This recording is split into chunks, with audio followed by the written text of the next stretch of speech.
My name is Olia. I'm the CEO of WebKite, and we do content moderation for copyright. That's me. The one thing you need to know for content moderation for copyright is that it's not necessarily something that needs to be taken down. So while for CSAM you have only one route of action, which is blocking. For copyright, you have a number of actions, which is either blocking, monetizing, or finding partnerships with the IP owners and doing something else. That's one thing, see the difference between copyright and CSAM. By the way, once I finish, we can just chat for 5 minutes if you have any questions. Thanks. So that's your actions for CSAM and copyright. You do have lots of actions for the copyright. So let's see what do platforms choose to do. So I have a question for you. You have 4 platforms here, Vimeo, Dailymotion, TikTok, and Twitter. And I got a question for you. What do these platforms have in common? Any guesses? We'll answer it for you. They were all sued for a lot of money for copyright infringements. So Vimeo just lost $12 million to a copyright suit. Dailymotion and TikTok was sued as well, and they lost. And there is a lot of legal action with TikTok for the same copyright infringements. So if you're a platform, you got to make sure that you pay attention to what's being uploaded to your content to avoid possible legal claims. DSA, you can't do a presentation if you don't have a slide about DSA today. So here's my slide about DSA. One thing you got to read in those small letters is that DSA also applies to copyright. Something that nobody really pays attention to is that besides CSAM and a criminal content, there is also a provision that copyright is also the kind of content that's being that DSA applies to. So lots of platforms, when DSA came into force in February, started to adjust their ways. And one of them was ULAS, which was a very big Czech platform with over 10 million traffic per month.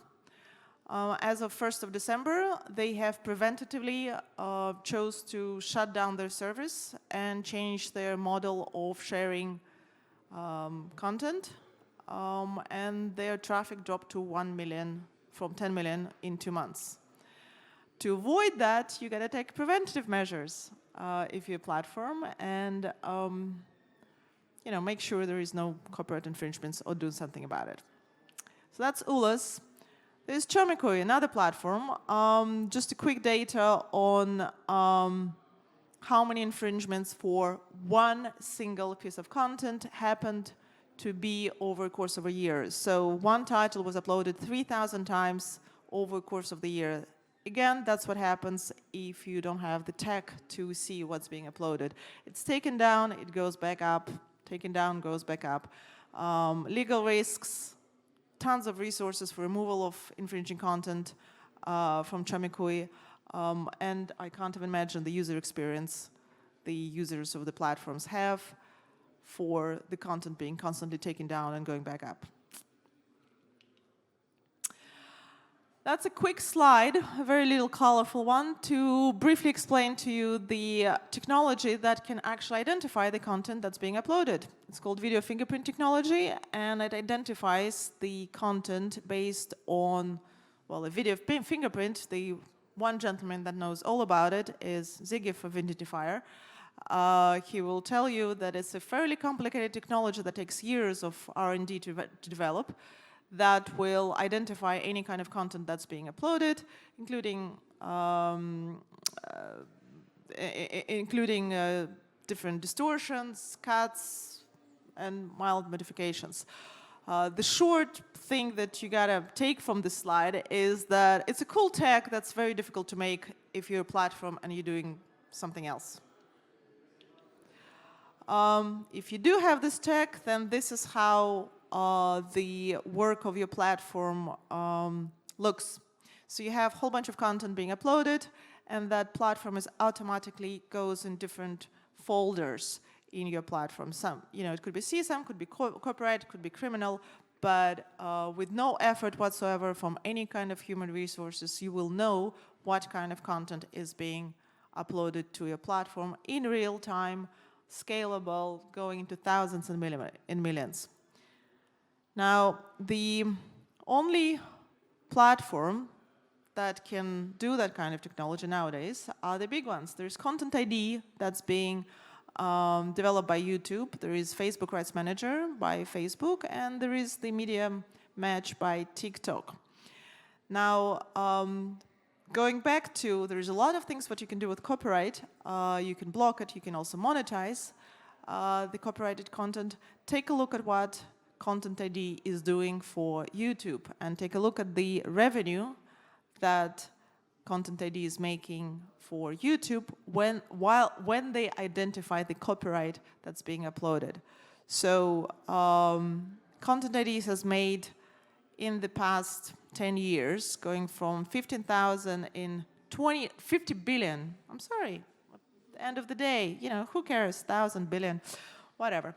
So $15 billion per year in 2019 for YouTube, to nearly 32 billion per year in 2020. That's a lot of money, basically. And to enter that kind of game, you gotta have the tech that will actually identify the content that can be later monetized or blocked, whatever you choose. Just for comparison, there is a little graph there, how much of that money goes to actually the platform and to the right holders. So out of 28.8 billion that goes to YouTube, 2 billion goes to right holders.